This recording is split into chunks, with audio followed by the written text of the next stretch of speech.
power, speed, range, build quality. The Leaperkim Veteran Sherman L has it all, but it isn't all sunshine and roses, so let's talk about it in this full review. This is Wheel Good Time, let's go.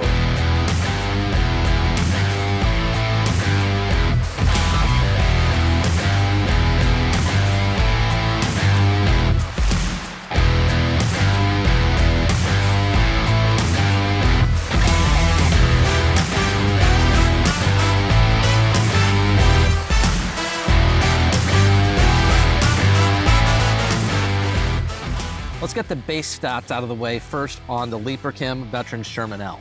It has a 151 volt system with a 3200 watt motor and 4000 watt hours of 50S high performance batteries. The Sherman L also has a 20-inch tire edge to edge and a 14-inch rim with a tubeless tire. It has an 80 mile per hour free spin speed when you're in high speed mode, and depending on the rider, it has about a 55 to 60 mile per hour cruising speed. To boil it all down, the Sherman L seems to have just endless range and endless power. Let's talk about that performance for a minute. The Sherman L is a shockingly capable wheel, both on the trail and on the street. Due to its size and weight, it is a street wheel through and through. That's exactly what it's designed to do, and it does it exceptionally well. I did take it off the road a bit, and it is still very capable of riding through chunky trails, but due to the fact that it weighs 102 pounds, it isn't the absolute best choice for trails. For that, I'd recommend a wheel that weighs a bit less and has a little bit better maneuverability. Let's be clear about one thing though. While the L is not the absolute most maneuverable wheel out there, one must consider its size. The L is 14 pounds heavier than its counterpart, the Lynx, but it has 50% more battery capacity. That's a huge deal. They really knocked it out of the park by keeping the weight relatively low compared to its battery size. In short, the power to weight ratio on this wheel is pretty much unmatched. Let's talk about happy speed on the Sherman L for a minute. Happy speed is the term that I like to use for the speed an average skilled rider should be able to travel in ideal conditions and just hold that speed. Now I'm gonna give the Sherman L a tie for the highest that I've ever given a wheel for an official review, and that's 43 miles an hour. It's tied with the ET Max, but for different reasons. Both of those wheels have the same size tire, which is 20 inches. The street tire on the Sherman L just is so incredibly stable that it begs you to go faster, and it just builds that confidence for you. On the other hand, the ET Max has higher voltage and a higher safety headroom, so you're able to go faster. With the Sherman L, I'm able to go pretty much as fast as I want, as long as I have the high speed mode enabled. But if you want to go beyond 60 miles an hour, GPS speed, then that may be a little bit of a challenge. Let's talk about that range, shall we? I simply don't have the patience to go on a 150-mile journey at 10 miles per hour just to see what kind of range I can eke out of the Sherman L. I'm sorry, I just don't think that's realistic. I want to ride fast, and the Sherman L was designed to ride fast. So my range test should reflect a worst case scenario. So I took the Sherman L out for some long, fast rides, and going hard with little to no stopping, averaging about 40 to 50 miles per hour, I can get about 50 to 60 miles of range on the Sherman L. And I'm not saying that when you get back, you're gonna have 0% battery. I get back from these range tests at about 10% battery.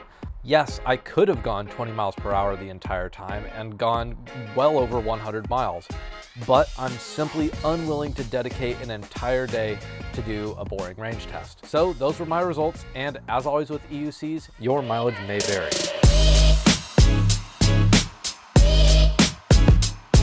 Leaperkim chose to contract with the brand TNT to create this tubeless tire, which is their street variety, and they also got them to do one that is a Shinko 244 clone, basically, but it's tubeless and specifically designed for EUCs. If you ask me though, I think the street tire is the way to go on this wheel. Yeah, you can't really go wrong either way. However, the street tire on this is just so much more stable than the knobby tire. Something about this tire just has a lot of gyroscopic stability, and it just begs to stay upright. Compare that to the knobby tire version, which admittedly is still good, and yes, you can go very fast on it, and it's not gonna give you too many problems, but at all speeds, low or high speed, it's not going to be nearly as inherently stable as the street tire. It just kind of wants to be a lot more tippy when compared to the street tire. There's been a huge number of people that when they're riding their wheel, their valve stem just rips off for some unknown, unexplained reason. It happened to me too on the ET Max. For that reason, as long as your rim is able to support a tubeless tire, I always recommend using a tubeless tire. With the Sherman L, it comes with a tubeless tire built in, stock. So you have that exceptional peace of mind and safety that you're not gonna be able to get from a tube tire. Quick time out here. If you haven't already and you enjoy hearing the latest news and reviews on EUCs, make sure you hit that subscribe button.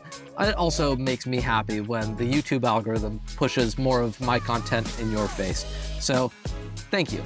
Let's talk about some post-purchase recommendations and requirements. Number one, Leaperkim does not include pads with their wheels. That is a huge fault, especially considering this is a very premium product with a very premium price tag. It should have pads that come with it, even if those pads are ones that come from Beto. In fact, most dealers are having to include a set of pads that they themselves are paying for, rather than it being part of the package. For example, Next Gen Mobility includes that set of pads, and personally, I like them. They're good pads. But personally, my favorite pads in the whole world are Vertex pads.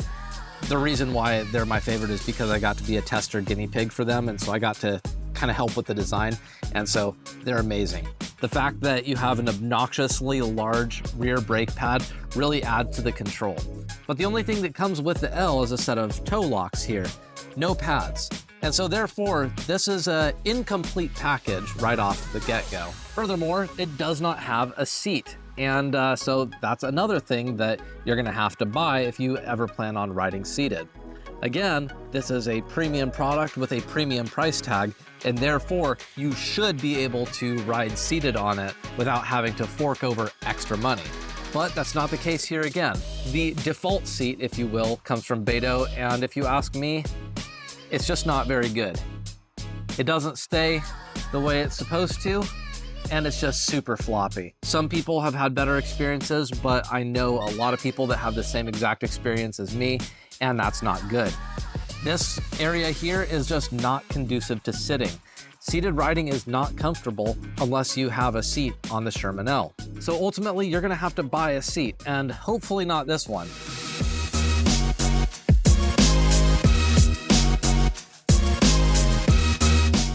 If you have a seat, the Sherman L is great for seated riding due to its weight and inherent stability at all speeds. I do recommend getting a relatively tall seat though, or investing in a pedal lowering kit from eRides. By lowering your pedals, you are bringing your butt closer to the seat and making seated riding a bit more comfortable. The less you have to bend your legs to ride, the more comfortable you'll be while riding seated. It kinda sucks that you can't adjust your pedal height on one of the most expensive EUCs on the market unless you buy a third-party kit. The trolley handle on the Sherman L is very sturdy and very strong. This is really well built, but if you ask me, it's just got terrible placement. You can't sit on the Sherman L with this big old bulky trolley handle right here. That's not good. On top of that, this little bracket here really gets in the way if the trolley handle is up because the power button is right here. So it's really difficult to just kind of get your fingers around it and do what you need to do. It's just not awesome. Now riddle me this. What kind of EUC reviewer would I be if I didn't talk about the smart BMS, the suspension, and the waterproofing? The answer to that is a terrible one. I almost left this out of the review because I forgot about it. Those things are super, super important, but they're things that should be forgotten about. Think of it this way. When you get inside your car, you don't think about how good the waterproofing is on your car on a rainy day. When you're driving your car to work, you don't think to yourself, boy, the suspension on my car sure is great. And that's something that should go fading into the background. But here we are with the Sherman L. I just forgot about it because it's so incredibly glorious. Now, smart BMS does sound like a pretty boring thing, but there has been a bit of a history of EUC battery fires. And being that lithium-ion batteries are all bombs, technically, that is a really awesome thing to be able to monitor each individual cell in the battery pack, especially with this number of cells. We got a lot going on here. Personally, I can sleep at night a whole lot better knowing that my EUC's battery cells are healthy and that I am at a significantly lower risk of them becoming a bomb compared to an EUC that doesn't have a smart BMS. Now, regarding waterproofing, the Sherman L is IPX6 rated, just like the Lynx. It's not the best out there anymore. In fact, almost all of Bigode's current lineup is IP67 rated. So that does technically outclass this. Either way, if you have an IPX6 rating like this, or if you have an IP67 rating like the Bigode lineup, just don't take your wheel out intentionally into a rainstorm. We don't really know for sure if Leaperkim will honor the warranty if you intentionally take your wheel for a little swim. Now let's talk about the suspension on the Sherman L. The ride on the L is just incredibly smooth because they use Fast Ace coil and oil hydraulic shocks, one on each side. And if you've experienced a lot of other EUC suspensions, it is pretty fair to say that this one is the best, or at least among the best. 90 millimeters of suspension travel with coil and oil hydraulic shocks made by Fast Ace. It is zero maintenance. With other brands that use air shocks, for example, you're constantly having to refill the air because there always seems to be some sort of oil leak. Or for some wheels, you might have issues with the rollers or the linkage is just having issues. Well, you just don't have that issue with these wheels. You just set it and then you forget it. And that's awesome.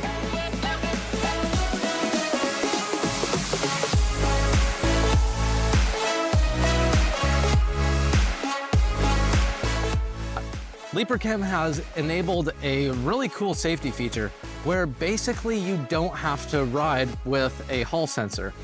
Okay, that's not actually technically true, but it will not cut out on you if you have no Hall sensor data that is being transmitted to the wheel. It's gonna make some loud grunting, grinding noises, and it's not gonna be an awesome ride, but you can safely make it home. Every EUC needs to have a functioning Hall sensor, but somehow they're able to make it so the wheel will stay upright even without Hall sensor data communication, and that's awesome. With lesser wheels, you're gonna be basically on your face, on the ground. You're gonna be a meat crayon if you don't have Hall sensor data communication going on. But with the Sherman L, you don't have to worry about that, and that's an awesome safety feature that I'm a huge fan of.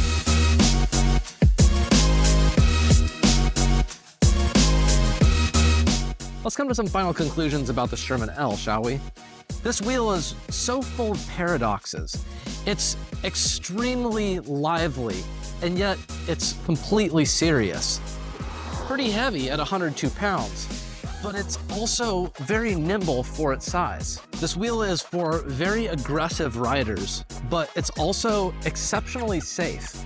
In short, it is the best long-range EUC ever made. Yes, it does have some shortcomings, but at the same time, it also just oozes build quality. The fit and finish on this wheel is unlike anything I've ever seen before. Ultimately, I give this wheel a huge stamp of approval, 2 huge thumbs up. That's all for today's video.